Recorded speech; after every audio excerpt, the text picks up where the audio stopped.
Now, the WGAL News 8 Storm Team forecast with meteorologist TJ Springer.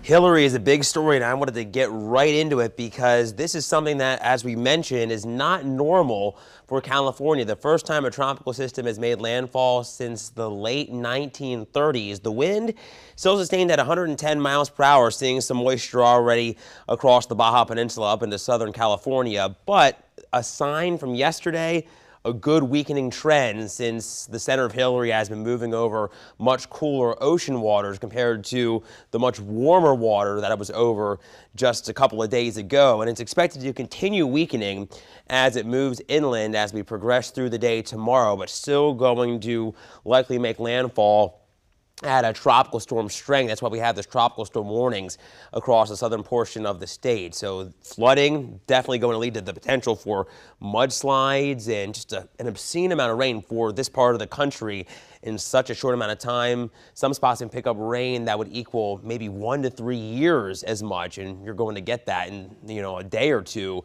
and the rain going to continue to move up into portions of Nevada and potentially Oregon as Hilary moves up and around this ridge of high pressure in the upper levels, which is parts across the heart of the nation. You can see the high threat of flooding. This includes places like Palm Springs and LA, a good chance of seeing flooding rains as well. So just something that is not a normal sight.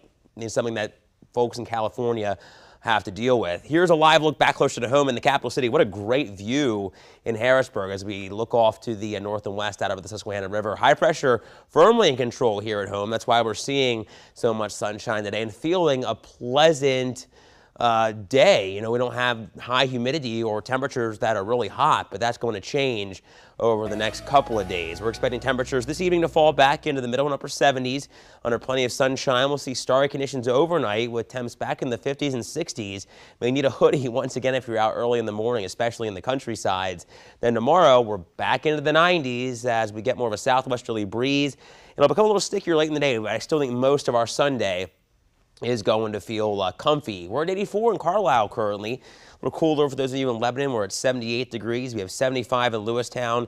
It is 80 on the dot in the White Rose City. But this is what's making it feel all the better, is that dew points are in the 50s, and this is definitely a welcome trend after some of the more humid conditions we had earlier in the week. And I think we'll still have dew points that are in the 50s tomorrow. So if you're getting out to the Renaissance Fair, should be fine, but make sure you bring the shades. We'll have temperatures around 90 during the heating of the day, so you'll want to try to take some breaks and drink plenty of water. Don't overexert yourself. But we are expecting the heat and humidity combined to become higher on Monday before a cold front moves in. That should bring a return to the comfier conditions Tuesday through the middle part of next week. Here's the reason why the heat is starting to become a story once again. This big ridge out across the heart of the country, much hotter there, but it's expanding eastbound and shifting our way. So that's why we're going to have this potential for heat over the next couple of days. But we are watching the remnants of Hilary because it'll move up and around that ridge and potentially bring some unsettled conditions back here closer to home. Now, our News 8 Storm Team 10-day forecast shows a big dip in our temperatures Monday into Tuesday. Still may see a couple storms on Monday as that cold front drops in. Definitely going to have drier conditions midweek and a comfier feel as well. We still may see a stray storm on Tuesday. Not a great chance, but better chances late week into the weekend as a couple more disturbances move our way, bringing hit or miss showers and thunderstorms Thursday, really into Saturday. And then we have, it looks like, some drier conditions Sunday into early the following week there, Jer, with highs staying cooler anyway, in the lower 80s.